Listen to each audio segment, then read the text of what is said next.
welcome back to Top of the Line. I'm Nick Lynch. And I'm Ben Heltzer. And today we are going to be talking about everything that happened during Week 12 of the NFL, including surprising win streaks, updated draft picks, playoff implications, and our picks for Game of the Week. So let's get started.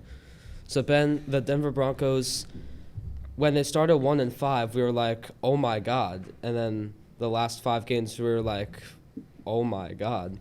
Yeah, I know. It's amazing what they've done. You know, Russell Wilson has been cooking recently. Sean Payton has brought this offense and this team as a whole just back to life. They're on a 5-game win streak with impressive wins against teams like the Chiefs and the Bills, and they can easily make a push for a playoff spot. I mean, yeah, their updated playoff predictions have gone up surprisingly.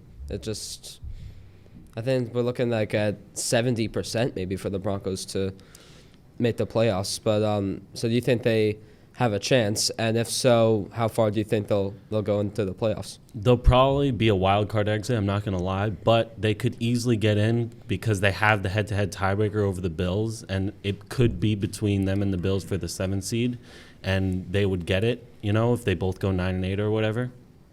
So, yeah, I think the Broncos could easily sneak into the playoffs, and I'm happy for what they've been able to do in the second half of the year. Yeah, I agree. I mean, I like how the Broncos have been playing lately. Their offense has just been outstanding. Their defense has been good too. Still giving up a few points here and there, but it's been amazing. Yeah, definitely. All right, so the New England Patriots get closer and closer to getting Caleb Williams. Like 5 years ago, if you told me that the Patriots could perhaps have a top 5 draft pick, I would probably laugh at you for the rest of the season. I know, it's wild, but you know, clearly Mac Jones isn't the guy. And I've been hearing a lot of jokes about how, you know, Bill Belichick will take Drake May over Caleb Williams just because of, you know, the type of quarterback he's had success with in the past. But I don't think anything, you know, obviously he'll take Caleb Williams. You know, he's a generational talent, and him under Bill Belichick's coaching is going to be very scary. So I hope that doesn't happen. Yeah, I mean, Mac Jones, no offense or anything, but he just looks like a broken toy that needs to be brought back to Santa's workshop. That's a little harsh, but I don't disagree with you. Yeah, I mean, it's not great at all. But the updated draft order, we have the Chicago Bears have the number 1 overall pick from the Carolina Panthers, which the Panthers got Chicago's number 1 pick last year to get Bryce Young with. The Bears also got DJ Moore in that deal. The Arizona Cardinals have the 2nd overall pick. Who do you think the Cardinals are going to draft? I have no idea. They could take Caleb. I mean, they could, you know, give up on Kyler, and same with the Bears. They could give up on Fields, but I don't think they will. I think you know, one of them will take Marvin Harrison, and I think Caleb will fall to the Patriots. And, you know, obviously, like I said, that's going to be really annoying. My prediction is that the Chicago Bears, they're going to trade Fields, and they're going to draft Caleb Williams. The Cardinals are going to get Kyler some help if Caleb Williams isn't there anymore, like an offensive tackle or another wide receiver to help go along. And then 3rd overall, we have the New England Patriots. I think they should take a quarterback. I think, you know, Drake May is the guy for them out of North Carolina. The Chicago Bears again have the 4th pick, which this time it's their own. The Chicago Bears, I think they're going to get Caleb some help as well and draft another offensive lineman that's going to go off the board in the top 4 picks. And then the Washington Commanders, 5th overall. I think it's another offensive lineman because the offensive line has been a big problem for the Washington Commanders this season, and it just needs to be fixed. Definitely.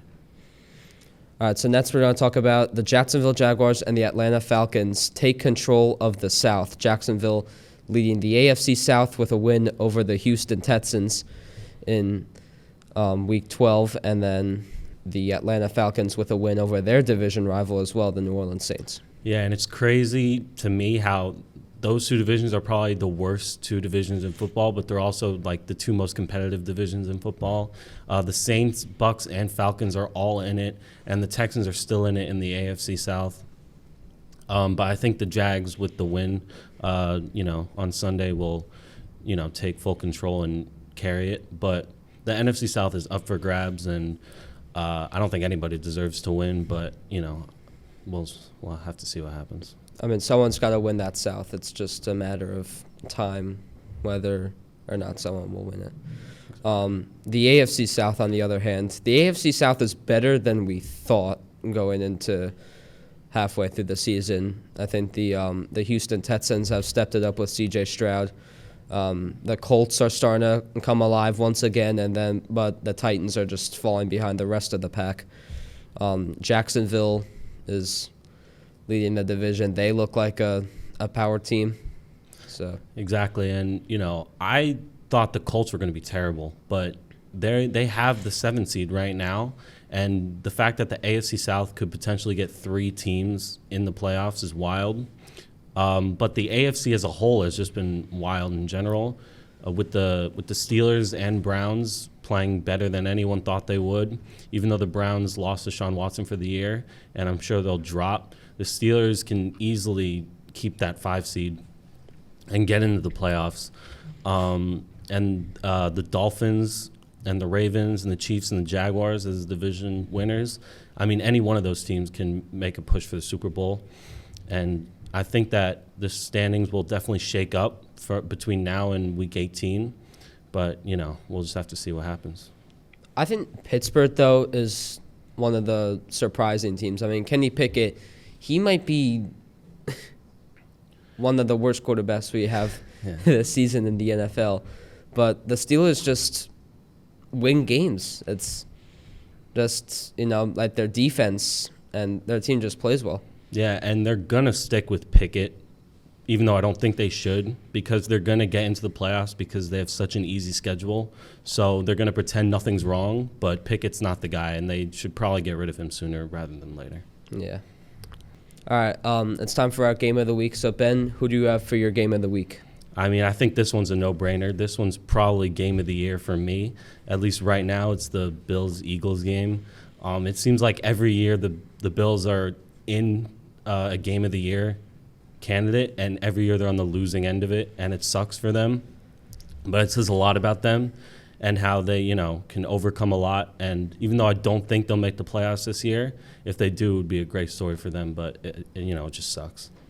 I mean, also, you probably don't want to hear this, but I heard that Josh Allen is 0-6 in his career in overtime, including the playoffs, which I think you remember that playoff game that happened. Yeah, I'm very aware of that statistic. Thank you.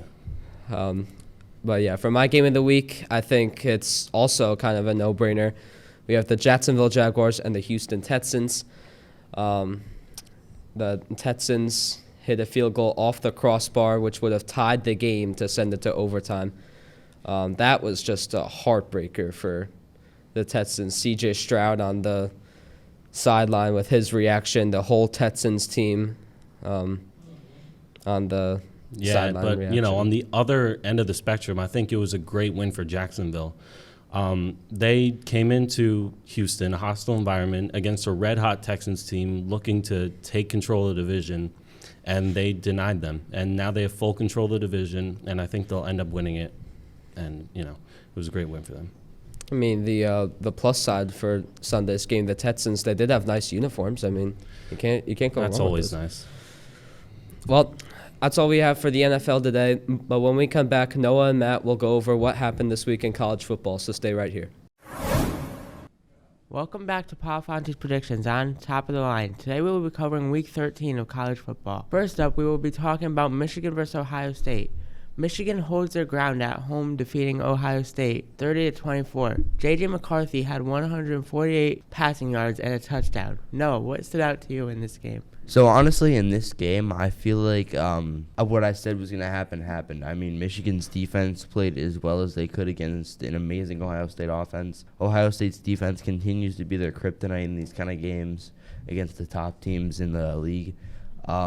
And, I mean, Michigan didn't even have their head coach. I mean, Jim Harbaugh is still suspended for the sign stealing. And they beat what was at one point the best team in the country. I didn't agree with that, but nonetheless, they still were. I mean, their offense, Ohio State, can be explosive as it wants to be. But if their defense doesn't step up, they're not going to win the big games. They're not going to make it past the first round of the college football playoffs. And they might not even make the college football playoffs at this point because you got Washington stepping up, you got Florida State, Oregon all stepping up to the plate, trying to make a new team in this top 4. Well, it's here, Noah. The last week of the season, and then we have our Final Four. Time to give our final predictions. I have Georgia beating Alabama and Michigan rolling over Iowa. Oregon beats Washington to secure their spot, and Florida State with their backup takes care of business. I believe this leaves us those 4 in the playoff, and Texas getting left out. What about you, Noah? So, personally, Georgia wins. Obviously, they're going to lock in as the 1 spot in this whole thing. I think our second-place spot should go to Michigan. I think they'll roll over Iowa, as you said, and I think that's what's going to lead them to the 2nd spot, and rightfully deserved. I mean, Michigan's played great all year, even without their head coach, but when they had him, they've been playing stellar all year, no matter what the circumstance. At number 3, I think Washington beats Oregon. They've done it once, they'll do it again. They'll lock in their spot for the college football playoffs. I mean, that team is just too good to lose a game and not be in the college football playoff. I think you're right about Florida State, too. I think Ohio State does not make the college football playoff. I don't think they're good enough, personally. There are these teams in the college football playoff. They have great offenses, but they also have good defenses. That's Ohio State's issue. They do not have a defense. Yeah. No matter how much they try to recruit all these offensive superstars, it's not going to matter if you don't have a defense because at some point you will let up more points than you get in the end zone. And I just think Florida State, even without Jordan Travis, is good because they have a stellar defense. I mean, they barely let up any points. And they've just been so consistent this whole year, whether Travis is there or not. And especially their edge rusher, Jared Verse, who I think is going top 5 this year in the NFL draft. I think that's what's going to leave us with our top 4. It's going to be Georgia, Michigan, Washington, Florida State. I think that's what we end on. All right, tune in next week to see how our final predictions turned out. Don't leave because when we return, Noah and Rocco will be talking about wrestling. Welcome to this wrestling segment of Top of the Line. My name is Noah Muller, and today we have a treat for you guys. Here we have Wayne Hills TV Hall of Famer and alumni Thomas Emmerich. Thomas, how are you doing today? Doing great. Thank you for having me on the show. It's a pleasure to be on one of the best wrestling shows on Wayne Hills TV, Top of the Line. Of course, man. It's an honor to have you. So today we're going to be going over everything that happened during the PLE that just happened Survivor Series. So we're going to run through every match, and then we're going to run through the special surprise we had at the end. So without further ado, let's get ready to rumble. So, Thomas, first match we had on the card was the women's war game match between the team of Bianca Belair, Shotzi, Becky Lynch, and Charlotte Flair against Damage Control. I mean, I thought this match was great.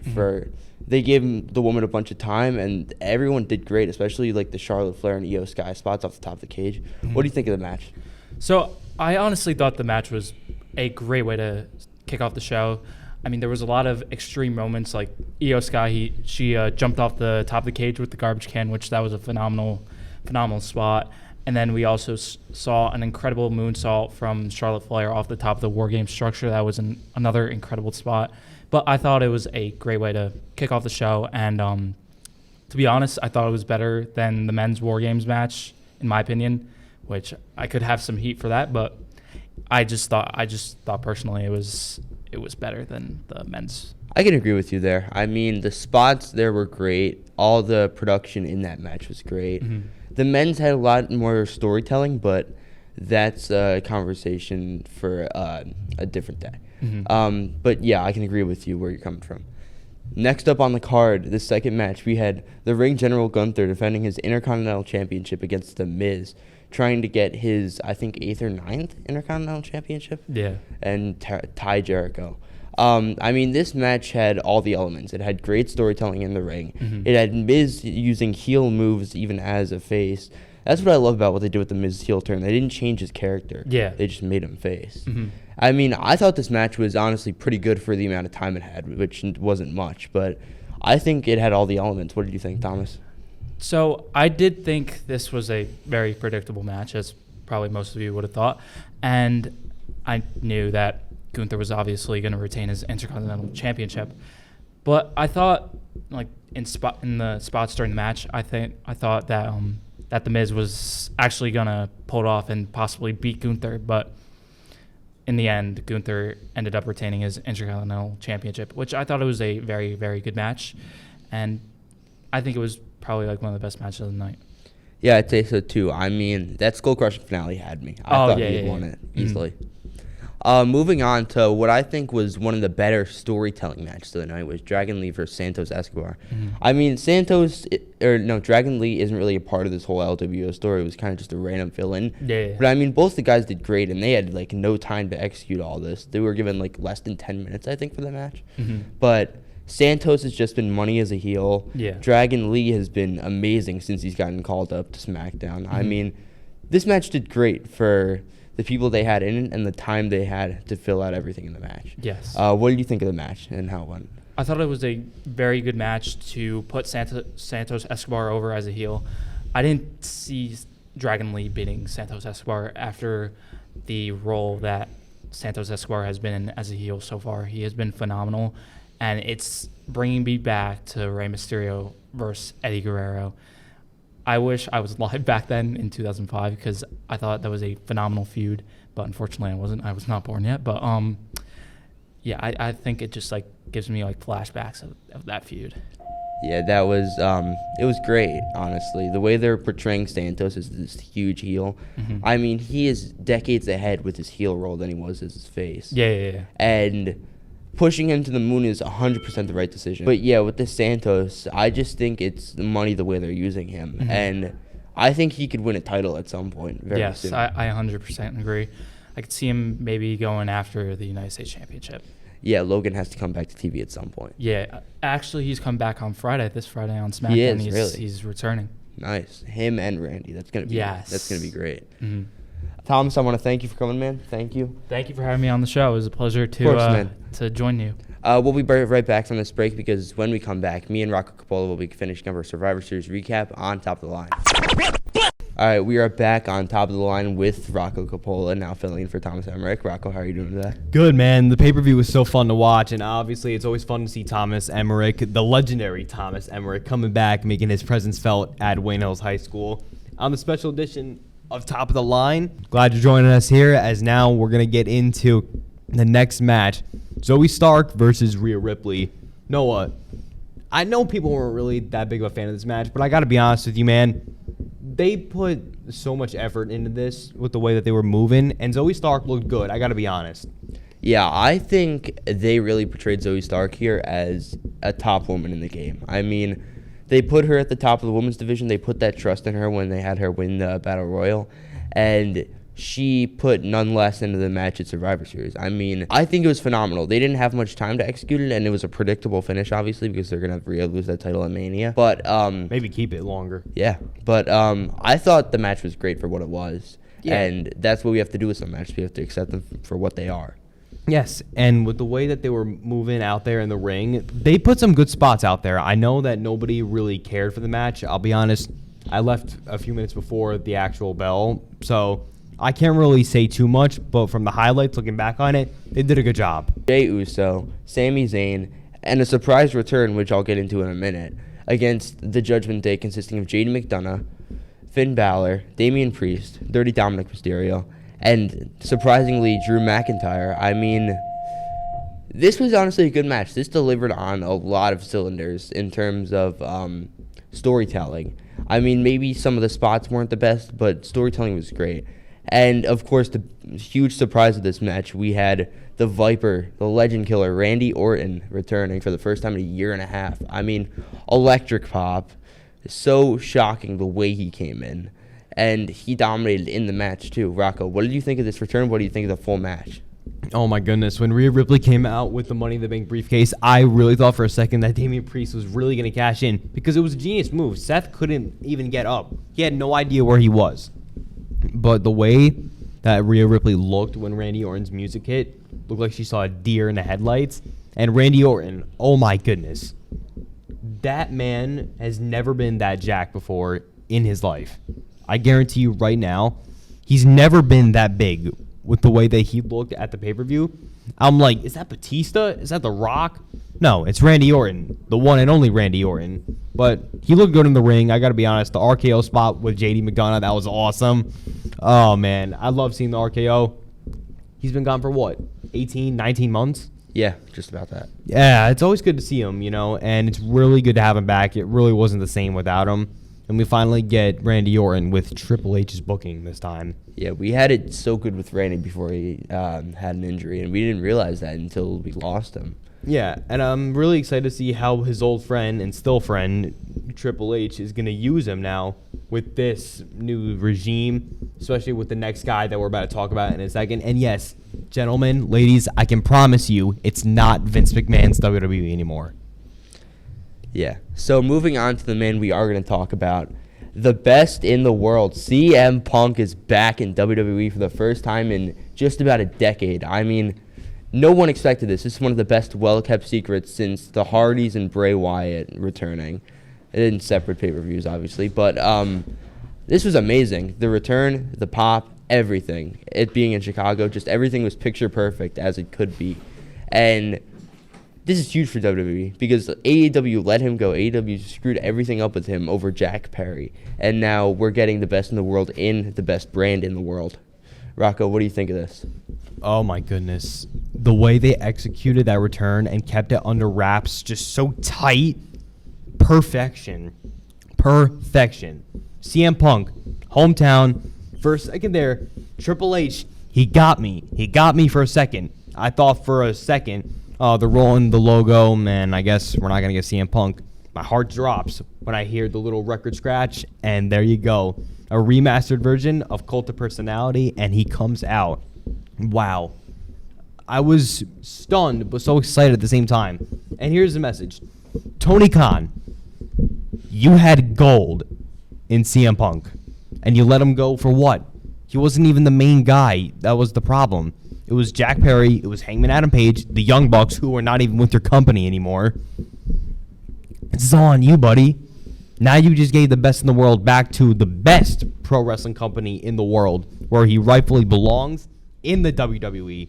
And I just can't wait to see what they're going to do with the feuds. And I don't know. I'm sure you saw this clip too. Seth Rollins looked really, I wouldn't say happy after the match. Yeah, he looked very, very mad. Yes, he did. My bad. But yeah. I'll say this too. Seth Rollins, CM Punk. That's a moneymaker match right there. But Roman Reigns, Tribal Chief versus CM Punk. You know we're going to get that down the line at some point because Punk still has some years left in him. So that's your, in my opinion, biggest box-selling money match since Rock versus Cena at WrestleMania 28. I can't really see anybody debating that because that's really where they're going to go. CM Punk, Seth Rollins, Drew McIntyre still in the title picture. There's just so much that they could do with this. I can't even put into words how excited and happy I am to have CM Punk back in the company. It's where he belongs. Although I do wish that the Monday Night Raw crowd was a little more energetic. Yeah, I think they did pretty well. But to wrap this part up here, the devil pulled the best trick he ever could and made us believe that he did not exist. And yet he does. That's about all we have for you today on wrestling. But don't leave just yet, as next Andrew and Marco will be going over the Premier League on Top of the Line. Hello, I'm Marco Baldino. And I'm Andrew Mirzaaghasi. And we'll be covering this week's games in the Premier League, so let's get to it. So we're in week 13, and we have Manchester City versus Liverpool. It is a 1-1. It's ended with a tie. I felt like Man City would have won this game because the Liverpool goal could have been prevented by Akanji. He could have took one step, but instead he took the wrong step, which I'm very upset about. So I'm pretty sure people were ready to watch this game. It's an exciting game between these two teams, rival teams. I feel like it's always an exciting game to watch, but it ends in a tie. I was really hoping to see a winner of this game. Yeah, I wanted Man City to win, but unfortunately, if Akanji just took the other step, I felt like he could have prevented it. Now we go to Newcastle versus Chelsea. Newcastle really gave the L to Chelsea this game. 4-1. What happened?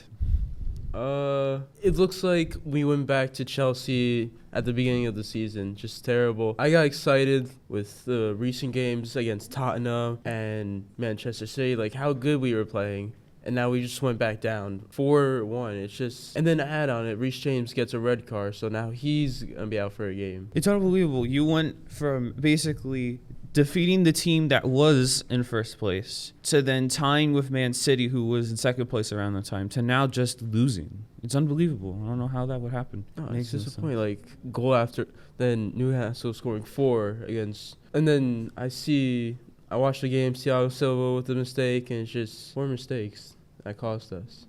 Can't believe it. But not as a big a mistake as Tottenham cannot stop losing as they lost to Aston Villa 2-1, continuing their losing streak. I don't know what's going on with Tottenham. 3 losses in a row with them. They were in first place, basically, above Manchester City, in which I didn't like, and now they went from a 3 losing streak. They can't stop. It's looking like classic Tottenham again.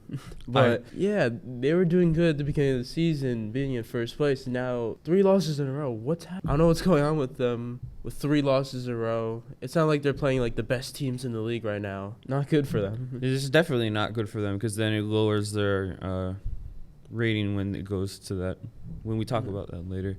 So now we would have Arsenal versus Brentford, which is a 1-0. Arsenal tried many times to score, which was very similar to one of the Man United games where I felt like they could make a compilation. I felt like Arsenal got away with this because this would put them at the top. And then you see Kai Havertz score the goal for them, which I haven't seen him do much this season. I think this is his 2nd goal, but you don't see much from him. He usually doesn't even start anymore. Finally, he's done something. It's been a while I've heard from him. Yeah.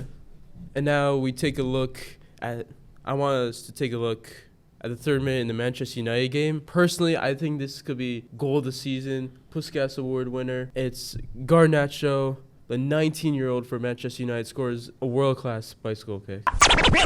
That was a pretty impressive one, especially for a bicycle kick trick that would actually end up making the goal for him. I was very impressed by that goal.